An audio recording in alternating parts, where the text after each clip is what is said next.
Hello everyone, welcome back to my channel Programming with a Purpose. So this is going to be the third part in the series of the updates released by Apple in WWDC 24 regarding MapKit.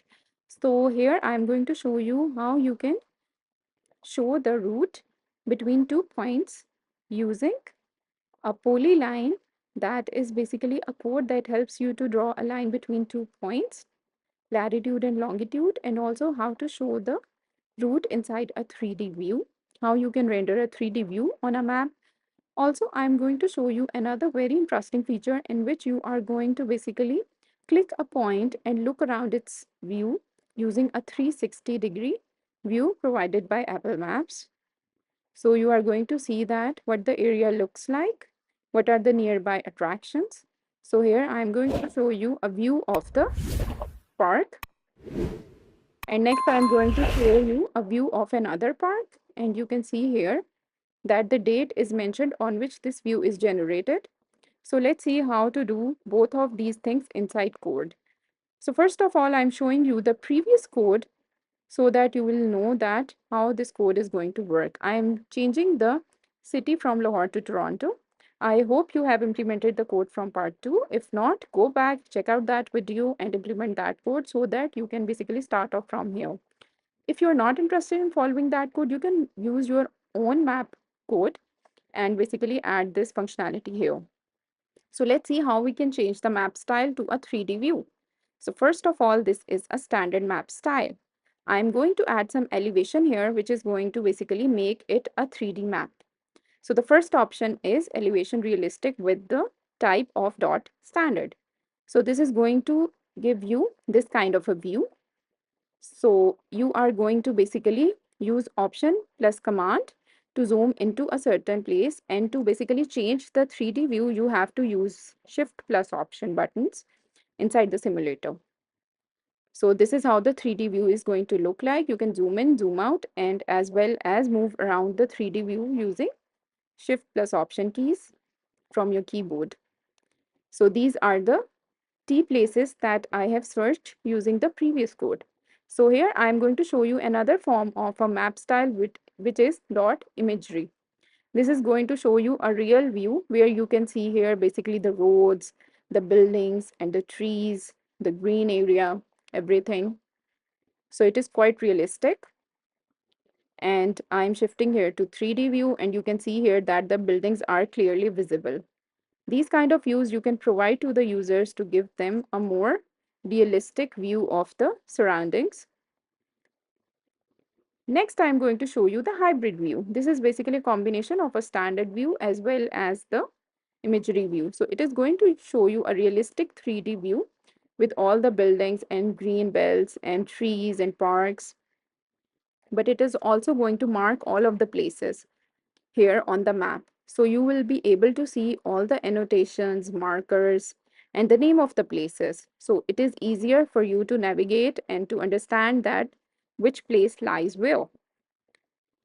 So then I am going to add here some of the map controls. One of this is the map compass, which is going to help you to rotate from north, south, east, west. You are going to click and you'll be able to basically move to all of these 4 directions. The use of map scale view is mainly on iPad and on bigger screens where the controls are going to be appear on the bottom right corner. It is not actually doing anything here. So these are some of the controls. Now I am going to create another view which is going to help you to view around a certain latitude and longitude, a certain location. So that view name is look around view. I have created here a selection which is a MK map item. The items that are mentioned on the map, I'm going to pick one and pass it to the selection variable. It is binding, so whatever is being processed here, the value is passed to your main view, which is your filtered map view. So here I am creating the view.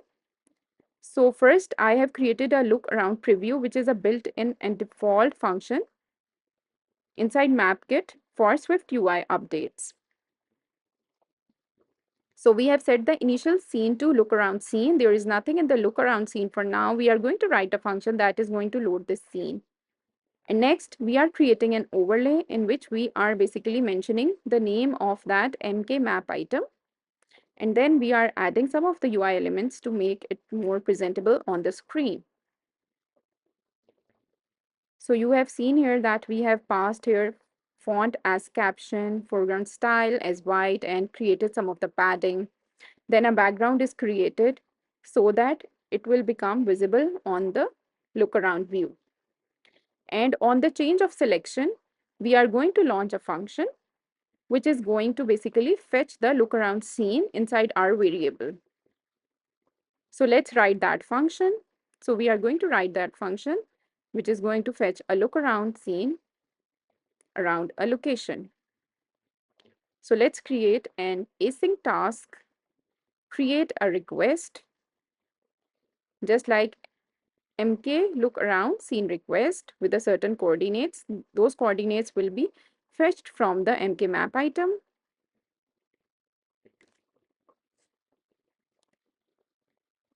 Next, we are going to process this request and all of the errors corresponding to this request. So follow all of the steps in this code and let's create a fun look around view for a selected location on your map.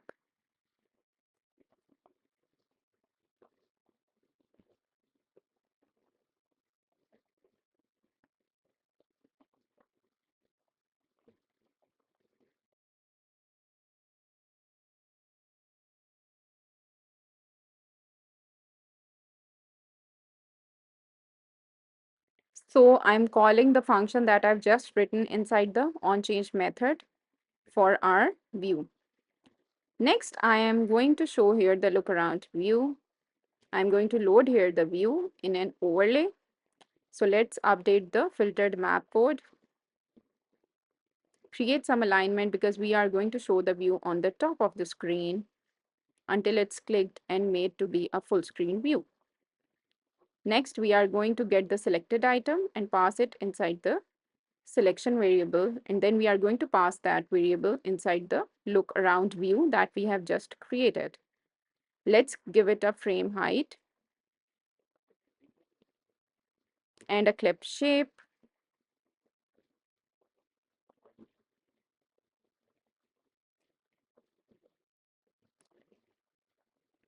So next I'm going to move back to my map style.standard because it is more readable, more understandable. So let me show you how the look around view is going to work.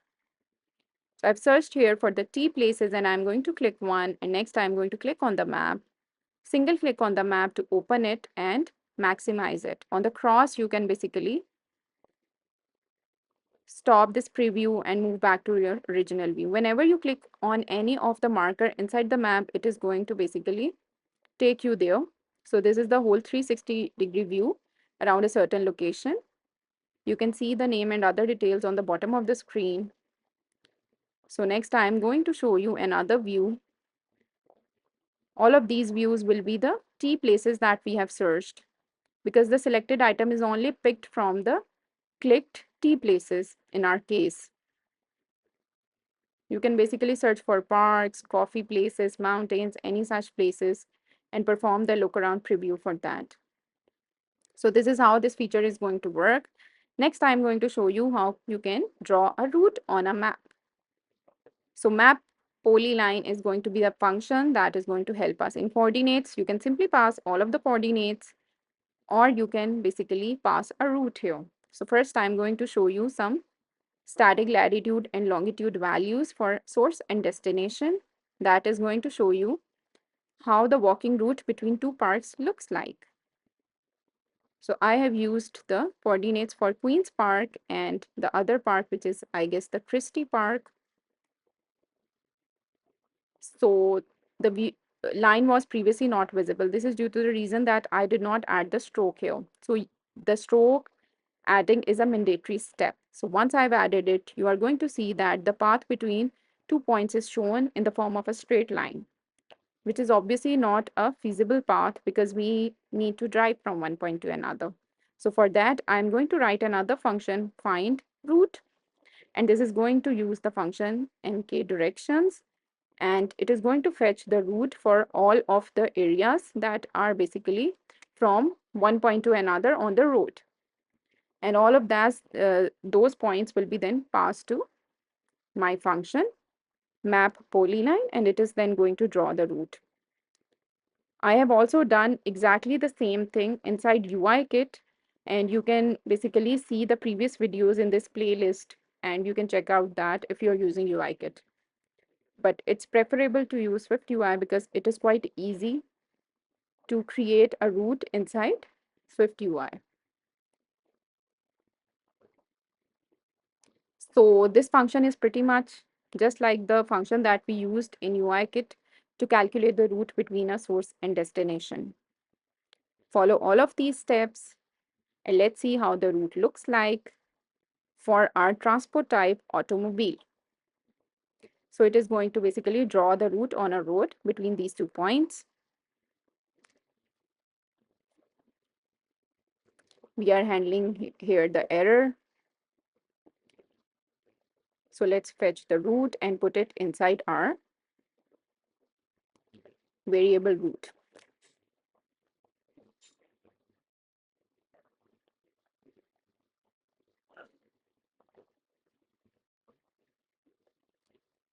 So here I'm creating the variable route that is going to help us to load this route inside that, and next we are going to display that inside our function MapPolyLine. This function should be inside your map, basically parenthesis.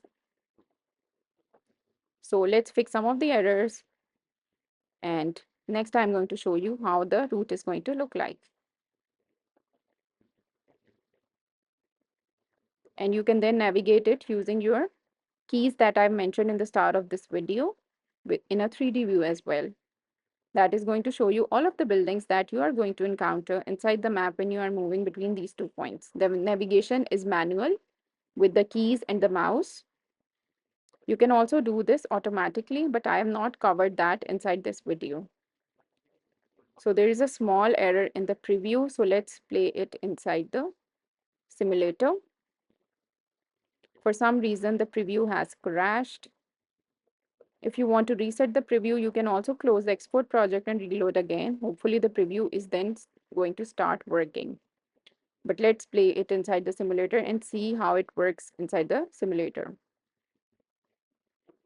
So let's search for a park and let's see the route. So these are the 2 parks and the route is basically this one. So you are going to move between these 2 roads, and this is how you are going to reach to the destination. So this is all for this tutorial. I hope you have basically now able to use these many interesting features inside your apps that are based on MapKit. Do not forget to like and share this video, subscribe to my channel. Thanks for watching.